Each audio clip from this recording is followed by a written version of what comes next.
ദിവ്യാത്മാക്കൾക്കെല്ലാം വിനീതമായ നമസ്കാരം. ഓരോ മനുഷ്യനും അവനവനുള്ള സുഖവും ദുഃഖവും ഉണ്ടാകുന്നത് അവനവൻ്റെ തന്നെ അജ്ഞത കൊണ്ടാണ്. നമ്മുടെ സുഖത്തിനും നമ്മുടെ ദുഃഖത്തിനും കാരണം നമ്മൾ തന്നെയാണ്. ഈ പരമാർത്ഥ സത്യം അറിയാതെ നമ്മളത് മറ്റുള്ളവരാണ് കാരണക്കാർ എന്ന് ആരോപിക്കും. പക്ഷേ നാം മനസ്സിലാക്കണം, നമ്മുടെ സുഖത്തിനും ദുഃഖത്തിനും കാരണം നമ്മുടെ മനസ്സ് തന്നെയാണ്, വേറെ ആരുമല്ല.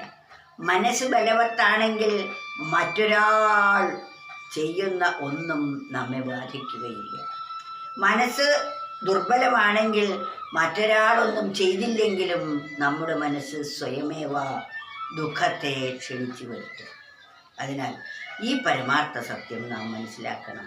സുഖദുഃഖങ്ങളുണ്ടാകാൻ മനസ്സാം മുഖ്യ കാരണം, മറ്റാരുമല്ലെന്നോതുന്നു മനീഷികൾ മഹർഷികൾ.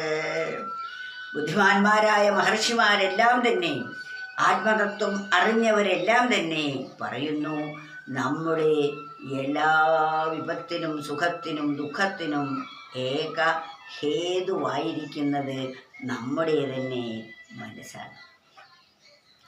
ആ മനസ്സിനെയാണ് നാം മെരുക്കിയെടുക്കേണ്ടത്.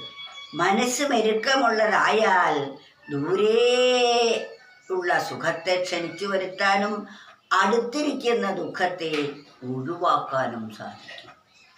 മനസ്സ് നമുക്ക് സ്വാധീനമില്ലെങ്കിൽ ദൂരത്തിരിക്കുന്ന ദുഃഖത്തെപ്പോലും ക്ഷണിച്ചു വരുത്തും അത്തരം മനസ്സ്. കാരണം ആ ദുഃഖം സുഖമാണ് എന്ന് തെറ്റിദ്ധരിച്ചുകൊണ്ടാണ് ആ ദുഃഖത്തെ ക്ഷണിച്ചു വരുത്തുന്നത്. എന്നാൽ മഹത്തുക്കളായവർക്ക്, മനസ്വാധീനമുള്ള ഒരാൾക്ക് സുഖത്തിനായി മറ്റൊരു വസ്തുവിൻ്റെ ആവശ്യമേ ഇല്ല. വസ്തുക്കളിൽ നിന്നല്ല നമുക്ക് സുഖം ലഭിക്കുന്നത്.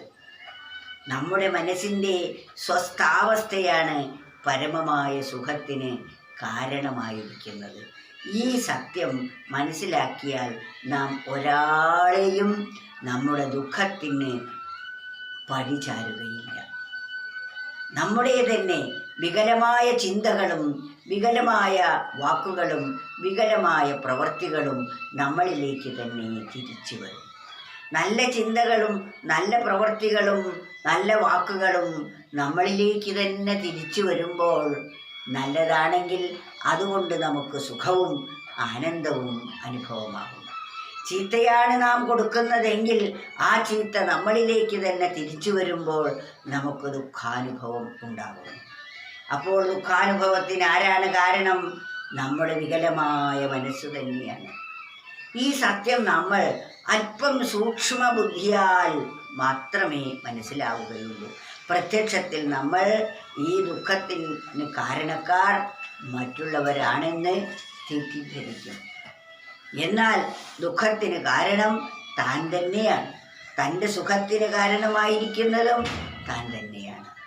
ഈ വസ്തുത മനസ്സിലാക്കിക്കൊണ്ട് നമ്മുടെ മനസ്സിനെ നിരന്തരം നമ്മൾ മെരുക്കി സ്വാധീനിച്ച് ഇണക്കമുള്ളതാക്കി നിയന്ത്രണ വിധേയമാക്കിയാൽ നമുക്ക് പരമശ്രേയസ്സായിരിക്കും. നമ്മുടെ എല്ലാ സുഖവും നമുക്ക് സ്വായത്തമാവുകയും അനുഭവവേദ്യമാവുകയും ചെയ്യുന്നതാണ്. നാം ഓരോരുത്തരും സുഖത്തിൻ്റെ ഓരോ അനന്തമായ ഖനികളാണ് ഓരോ മനുഷ്യനും. കാരണം ഈശ്വരൻ എല്ലാ സുഖങ്ങളും എല്ലാ ശക്തികളും ഓരോ മനുഷ്യനിലും നിക്ഷിപ്തമാക്കി വച്ചിരിക്കുന്നു. എന്നാൽ അതറിയാതെ നമ്മൾ ആ സുഖത്തിനായി നാം മരീചികയിലെ വെള്ളം അന്വേഷിച്ച് പോകുന്ന മാൻകൂട്ടത്തെ പോലെ നമ്മളും സുഖത്തിനായി ലോകം മുഴുവൻ പരതിക്കൊണ്ടിരിക്കുന്നു. വിദേശത്ത് പോയാൽ നല്ല ജോലി, നല്ല ശമ്പളം, വീട്ടിൽ വന്നാൽ സാമ്പത്തികമായി നല്ല മെച്ചമുണ്ടാകും, സുഖമുണ്ടാകും, പേരായി പെരുമയായി എല്ലാവരും ആദരിക്കും എന്നെല്ലാം കണക്കാക്കി പോകുന്നു. പക്ഷേ അവിടെയുള്ള കാലാവസ്ഥയോട് മല്ലിട്ട് തൻ്റെ ആരോഗ്യം നഷ്ടമാവുകയും താൻ ഒരു രോഗിയായി തീരുകയും ധാരാളം പണവുമായി വരികയും ചെയ്യും. ആരോഗ്യം അവിടെ വിറ്റ് പണം കൊണ്ട് ഇവിടെ ചികിത്സ നടത്തുന്നു. പണം നേടി, പക്ഷേ തൻ്റെ ആരോഗ്യമാണ് നഷ്ടപ്പെടുന്നതെന്ന് ഓർക്കാതെ പിന്നീട് ആരോഗ്യത്തെ വീണ്ടെടുക്കാൻ പണത്തിന് സാധിച്ചു എന്ന് വരില്ല. പണത്തിന് വേണ്ടി ആരോഗ്യം നഷ്ടപ്പെടുത്തിയാൽ അത് വലിയ നഷ്ടമായിരിക്കും. നമുക്കേറ്റവും വിലയേറിയ ധനമാണ് നമ്മുടെ ആരോഗ്യം. ആ ആരോഗ്യം നിലനിർത്തിക്കൊണ്ട് വേണം നാം ഇവിടെ സമ്പാദിക്കാൻ. ആരോഗ്യം നഷ്ടപ്പെടുത്തിക്കൊണ്ട് സമ്പാദിക്കുന്നതൊന്നും സമ്പാദ്യമല്ല, അത് നഷ്ടമാണ്. ഒരു മനുഷ്യൻ തൻ്റെ കിഡ്നി വിറ്റ് ആ പൈസ ലക്ഷങ്ങൾ വാങ്ങി താൻ സുഖമായി ജീവിക്കാൻ തുടങ്ങി. പക്ഷേ ആ സുഖം എത്ര നാളാണ്? അയാൾ വേണ്ടതുപോലെ ശുശ്രൂഷ ചെയ്യാത്തത് കൊണ്ട് അയാൾ പിന്നീട് രോഗിയായി തീരുകയാണ്. തനിക്ക് ആരോഗ്യം തരുന്ന തൻ്റെ കിഡ്നിയെ വിറ്റ് താൻ പണമാക്കി ആ പണം കൊണ്ട് സുഖിച്ചു. ആ സുഖം അല്പകാലത്തേക്ക് മാത്രമേ അനുഭവവേദ്യമാവുകയുള്ളൂ. ഇത് ബുദ്ധിയില്ലാത്ത പ്രവൃത്തിയല്ലേ വാസ്തവത്തിൽ? എന്നാൽ പാവപ്പെട്ട ഒരു മനുഷ്യന് പൈസ കൊടുക്കാനില്ല. അയാളുടെ ജീവൻ നിലനിർത്തണമെങ്കിൽ ഒരു കിഡ്നി ആവശ്യമാണ്. അതിന് തൻ്റെ കിഡ്നി കൊടുക്കുകയാണെങ്കിൽ അത് മഹത്തായ പുണ്യ പ്രവൃത്തി കൂടിയാണ്.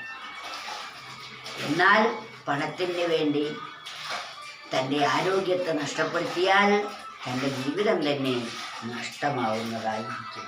സുഖദുഃഖങ്ങളുണ്ടാകാൻ മനസ്സാം മുഖ്യ കാരണം, മറ്റാരുമല്ലെന്നോതുന്നു മനീഷികൾ മഹർഷികൾ.